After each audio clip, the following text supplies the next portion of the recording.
Bien. Entonces, repito cómo llegamos a la ecuación de una recta.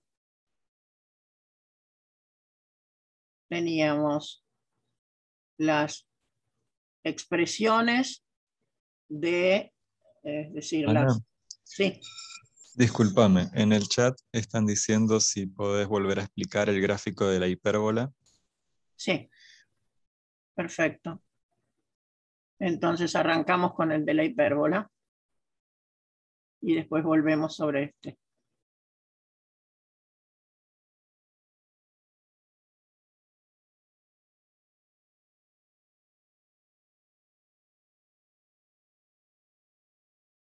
Bueno, entonces, la resolución de los problemas es experimental. O sea, lo hacemos en el laboratorio y no lo hacemos en forma teórica, que lo podríamos hacer si conocemos todo lo que pide la ecuación de Michaelis-Menten. Pero lo que normalmente se hace es tomar una serie de tubos de ensayo donde se colocan concentraciones crecientes del sustrato. Cada uno de los tubos de ensayo corresponde a un valor de concentración de sustrato, como ustedes ven acá. ¿Se entiende eso? Bien. Y ponemos en cada uno de los tubos exactamente la misma cantidad de enzima.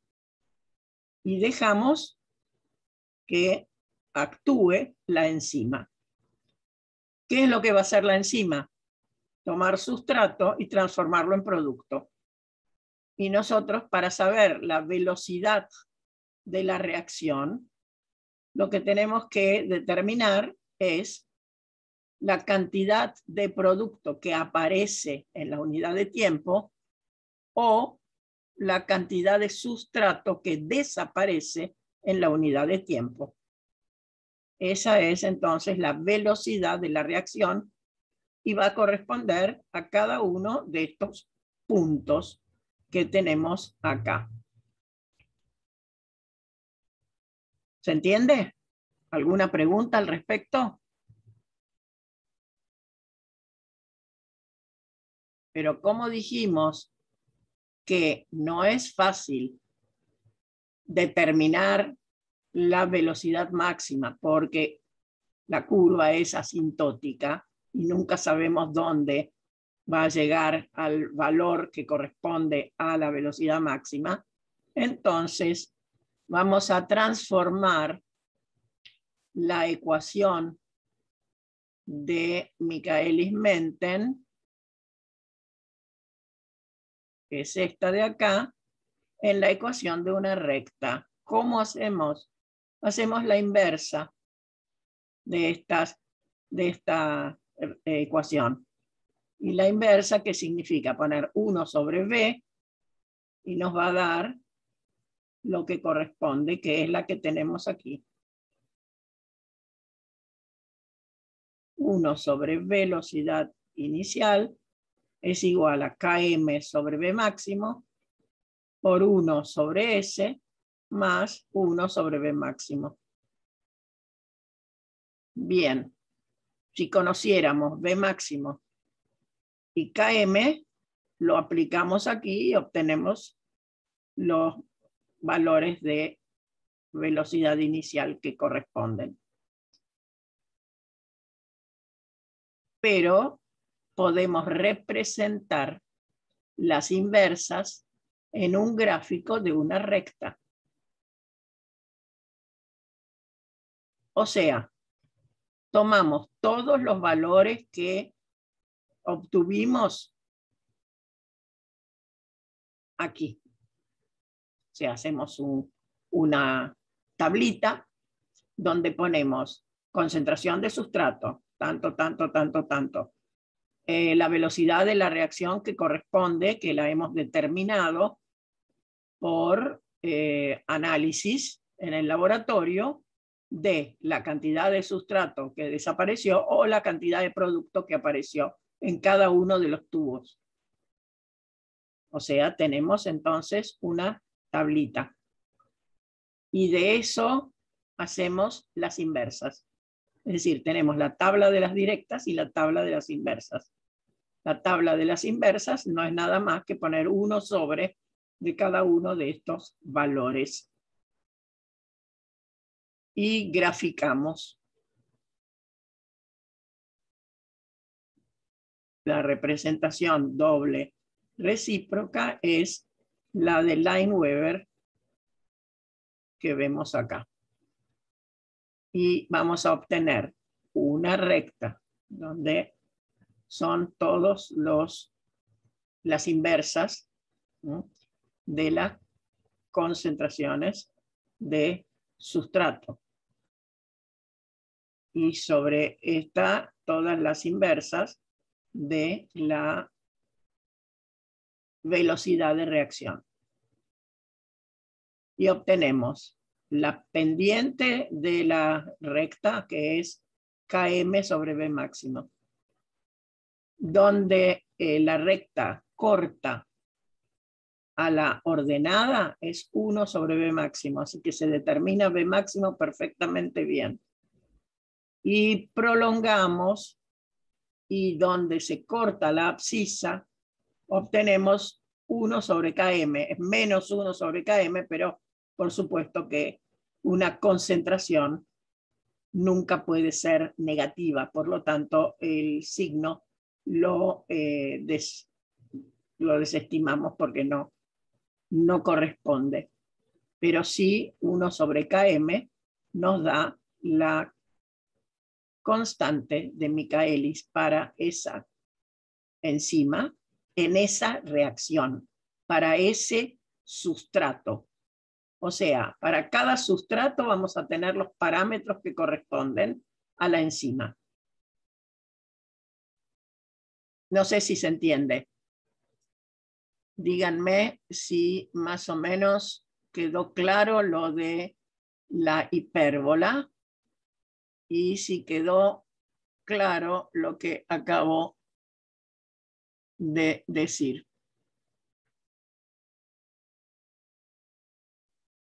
Entonces, ¿de qué manera podemos determinar los parámetros de una enzima? ¿Cuáles son los parámetros? Primero, velocidad máxima y constante de Michaelis. Recuerden que la constante de Michaelis es una concentración de sustrato con la cual se consigue una velocidad de reacción igual a la mitad de la velocidad máxima. ¿Está claro? ¿Se entiende? Bien. Entonces, eso para cada enzima con respecto a cada sustrato, porque lógicamente va a depender del sustrato lo que obtengamos como parámetro, porque con cada sustrato la enzima va a actuar en forma diferente. ¿Se entiende eso? No todos los sustratos funcionan de la misma manera y nos van a dar la misma velocidad máxima y la misma constante de Michaelis. ¿Por qué? Porque la enzima puede tener diferentes afinidades dependiendo de las características del sustrato. Supongamos, en la clase pasada estuvimos hablando de enzimas y dijimos que había una clasificación. Supongamos una hidrolasa. Dependerá de cuál es el sustrato que se va a hidrolizar. Naturalmente, en base a eso vamos a tener el parámetro de velocidad máxima y el parámetro de constante de Michaelis, que es la velocidad que se logra cuando, perdón, es la concentración con la cual se logra una velocidad igual a la velocidad máxima sobre 2. ¿Hasta acá? ¿Me siguieron? ¿Les resulta muy complicado?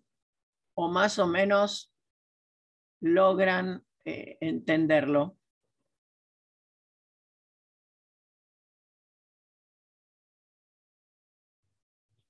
Bien, esta es la representación que más nos interesa.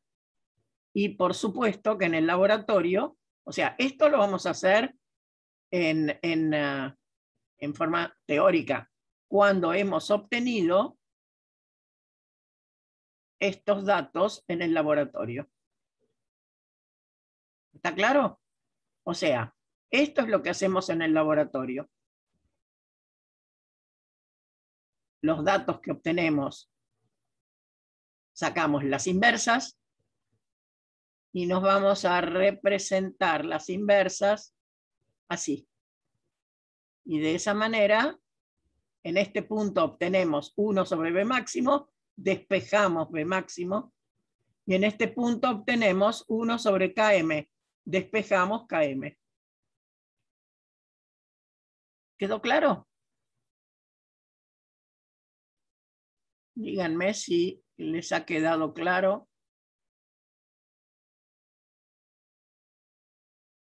Bien. En el chat dicen que sí. Me alegro. Porque a veces es complicado para entender. Bien, entonces, ustedes van a tener una serie de problemas donde se les dan los datos correspondientes a el trabajo de laboratorio que se hace con una enzima y un determinado sustrato.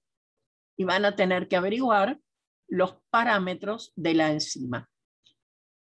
Hay otra forma de representar, ¿no?, que es esta, que es un poco diferente, porque no es similar a la anterior, pero nosotros vamos a trabajar con la otra, con la de Lineweaver, que es esta, y es lo que es más cómodo para manejar la parte de enzimas.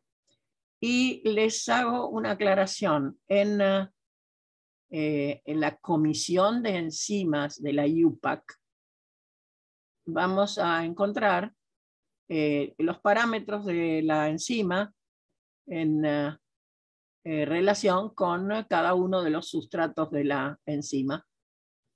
Así que muchas veces por ahí no es exactamente lo que dice la tabla dada por la Comisión de Enzimas de la IUPAC. ¿Por qué? Porque puede variar dependiendo de condiciones de pH,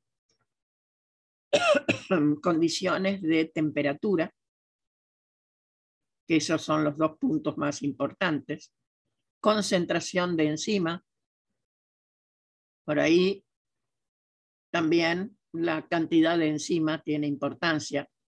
O sea, la parte que vemos en el laboratorio es la más importante.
Profesora, no se escucha, ¿puede ser?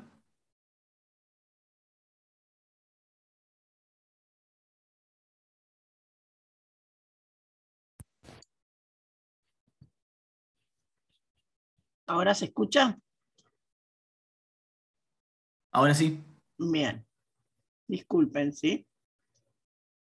Entonces, como les decía, no es lógico que todas las enzimas estén funcionando al 100% todo el tiempo, a nivel celular o a nivel de los organismos, porque sería complicado. Por esa razón, por una parte, tenemos inhibidores o moduladores de la actividad enzimática, y eso tiene que ver con no solamente con el control que se haga a nivel celular, sino que muchas veces necesitamos que una determinada enzima no funcione o funcione mucho menos por alguna causa específica, y entonces tenemos sustancias que actúan como control de la actividad de la enzima. Pueden ser fármacos, pueden ser insecticidas, etc. Bien, entonces, ¿a qué llamamos inhibidor? A cualquier sustancia que se une a la enzima produciendo una disminución de la velocidad de reacción. Es decir, impidiendo la catálisis. ¿Y eso qué implica? Nosotros dijimos que hay dos parámetros, la constante de Michaelis y la velocidad máxima. Entonces, allí se va a reflejar esa inhibición. Vamos a ver cómo se clasifican los inhibidores. Primero, reversibles o irreversibles. Los irreversibles son los que se unen covalentemente con la enzima y la enzima ya pierde toda posibilidad de recuperación. Por ejemplo, supónganse una enzima. Recuerden que las enzimas son proteínas, por lo tanto tienen toda la estructura de aminoácidos. Si tenemos una enzima y le ponemos un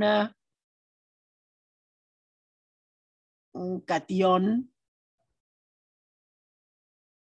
como por ejemplo el mercurio o el plomo, que son tóxicos naturalmente, pero ¿qué es lo que hacen? Se unen covalentemente a los aminoácidos que tienen, por ejemplo, grupos sulfidrilo. Por lo tanto, esa proteína ya no va a actuar como corresponde y ya desaparece la posibilidad de obtener lo que se quería de la enzima. O sea, queda modificada o alterada sin posibilidad de recuperación. Esos son los irreversibles. Pero tenemos también los inhibidores reversibles. Y son aquellos que, por supuesto, se pueden unir a la enzima, pero se pueden disociar con facilidad y se pueden eliminar, y la enzima puede recomponer su actividad normal. A veces pierde un poquito, pero en general se supone que se recupera la actividad normal. Dentro de estos inhibidores reversibles tenemos también una clasificación. Tenemos los competitivos, que son aquellos que compiten con el sustrato por el sitio activo. Quiere decir que tanto el sustrato como el inhibidor competitivo van a ingresar al sitio activo y si es el sustrato, dará la reacción, pero si es el inhibidor, no va a dar reacción, por lo tanto, se va a disminuir justamente la velocidad de reacción en base a estos inhibidores competitivos. Pero, en general, se pueden eliminar. Después tenemos los no competitivos. El competitivo compite con el sustrato por el sitio activo. Es decir, que los dos van al sitio activo, tanto el inhibidor como el sustrato. En los no competitivos, no. El sustrato va al sitio activo, pero el inhibidor va a algún otro sitio donde va a molestar la reacción de la enzima con el sustrato. Y después tenemos algunos que son incompetitivos, o en algunos libros están como acompetitivos también, y los mixtos. Y los vamos a ver cada uno por su cuenta. Vamos a empezar por el competitivo. ¿Hasta acá me siguieron?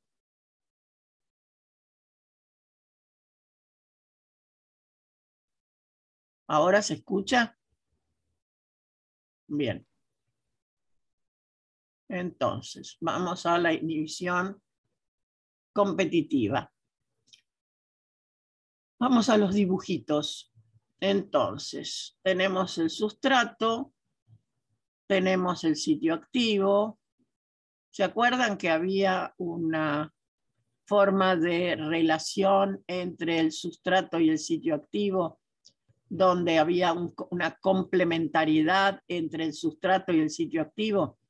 Bueno, si casualmente el inhibidor tiene una forma parecida a la del sustrato, puede conectarse con la enzima en el sitio activo y de esa manera evita que ingrese el sustrato.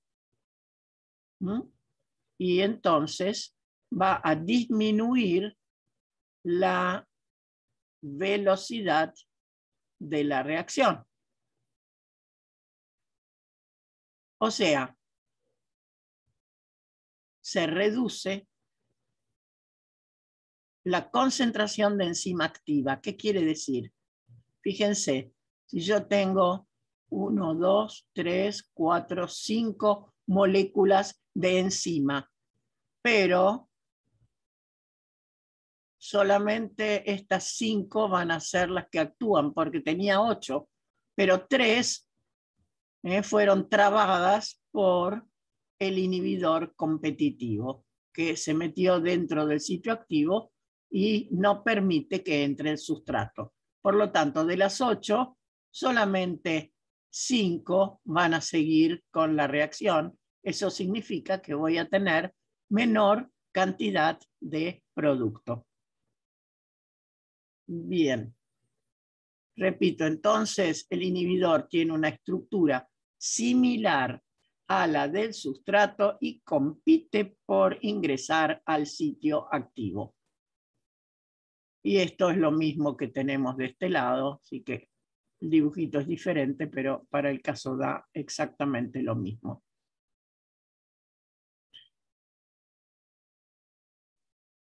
Entonces, ¿qué pasa en esta inhibición competitiva?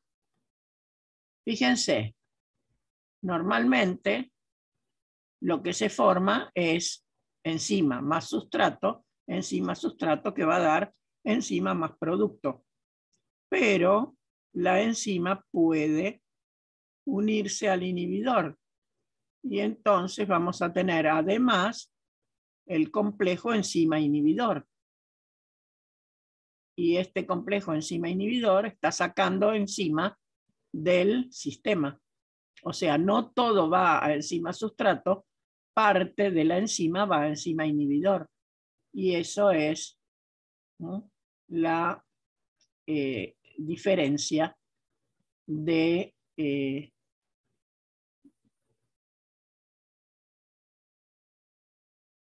velocidad de reacción. Fíjense. Esta es sin inhibidor. Y acá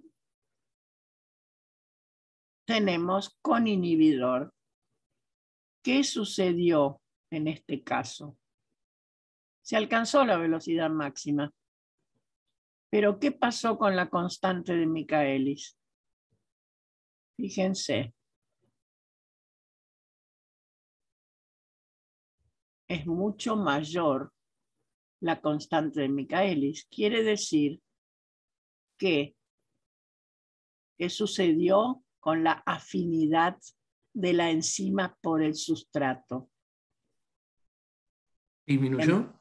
Claro, en presencia del inhibidor, como tiene afinidad con el inhibidor, entonces disminuye la afinidad de la enzima por el sustrato. Km es mayor. La velocidad máxima se puede llegar porque se trata de eliminar todo lo que se pueda el inhibidor. Pero esto nos está diciendo algo importante. Quiere decir que los parámetros en la inhibición competitiva que tienen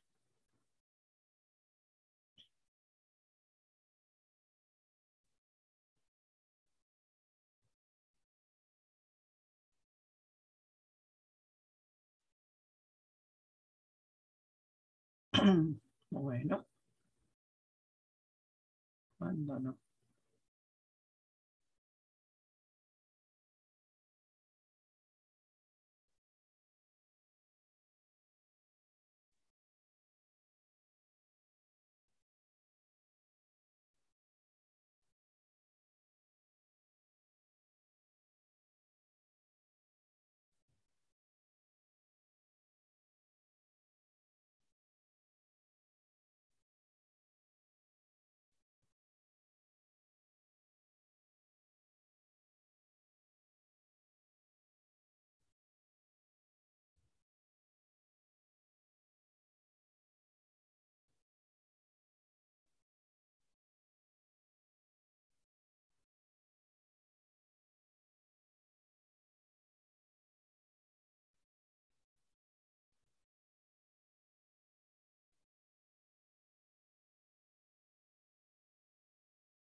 ¿Era posible?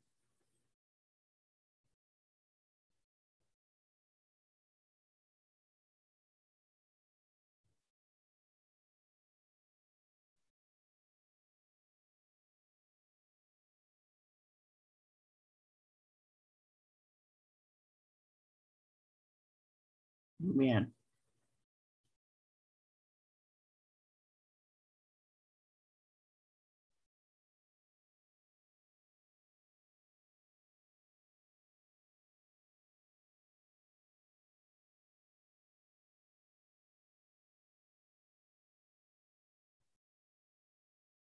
Bien. ¿Me pueden escuchar también, además de ver? Sí, se ve y escucha. Muy bien.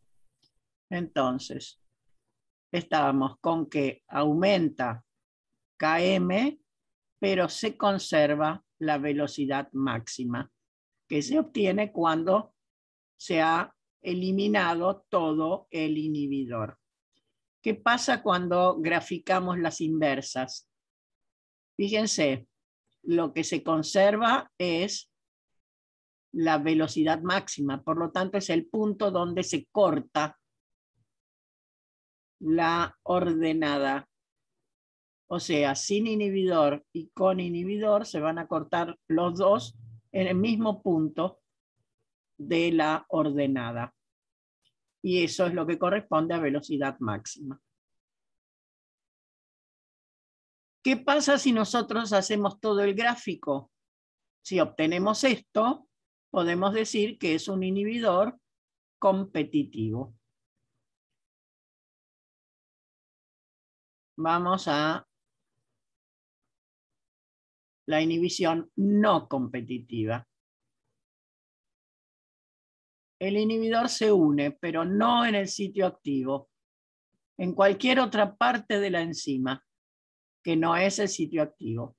O sea, que no tiene ninguna interferencia en la unión del sustrato, pero sí molesta a la acción catalítica.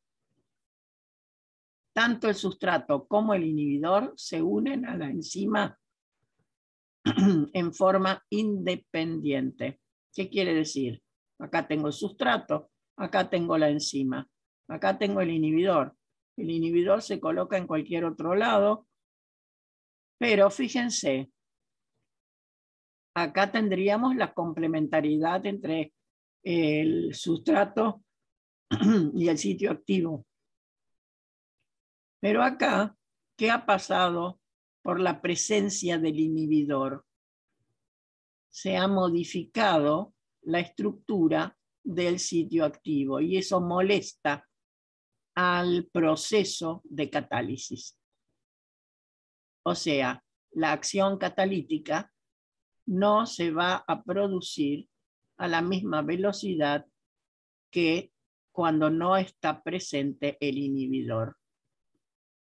Y eso, ¿cómo lo vemos acá?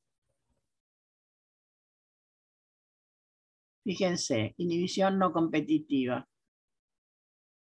Por una parte, la enzima se une con el inhibidor. Por otra parte, la enzima se une con el sustrato. Pero, fíjense que también sobre el complejo enzima inhibidor se puede unir el sustrato. Se forma entonces un complejo entre la enzima, el sustrato y el inhibidor. Pero eso no nos da producto. ¿Se dan cuenta? Este sí da producto, pero este no da producto. Quiere decir que la presencia del inhibidor en ese complejo ternario está molestando a la catálisis. Por lo tanto, como no hay acción catalítica, no se forma producto. ¿Podemos de alguna manera eliminar el inhibidor? Bueno, sí, puede ser. Por ahí alguna reacción química por la cual el inhibidor es retirado de la superficie de la enzima. Es posible. Pero fíjense qué pasó. Esta era sin inhibidor. Esta es con inhibidor. O sea, aquí no se alcanza la velocidad máxima. Y el Km sí se mantiene, por supuesto, porque se puede perfectamente combinar la enzima con el sustrato y se mantiene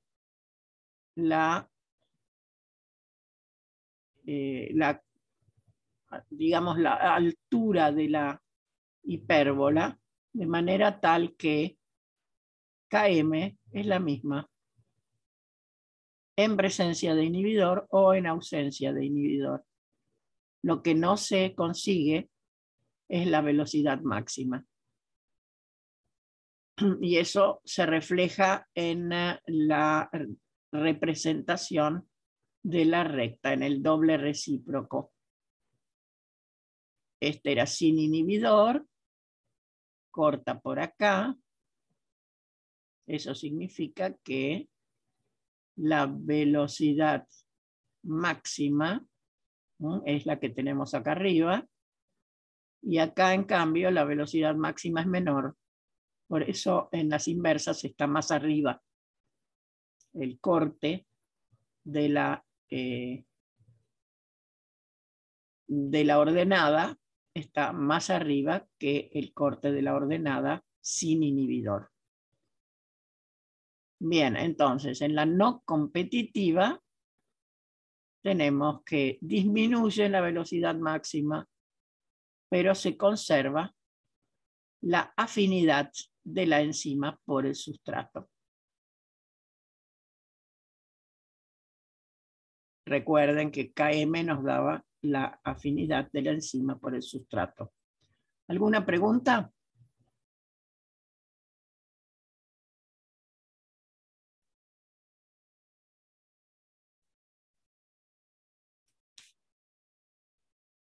¿Quedó claro hasta acá? Bien. Atención que no sé dónde estamos. Bueno, como ahora se va a cortar, vamos a volver a ingresar, ¿sí?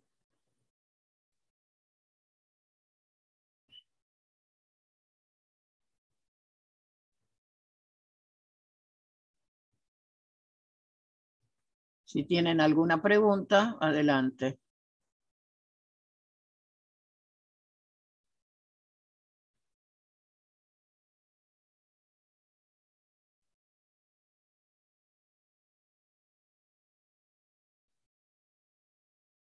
¿No hay preguntas? Correcto.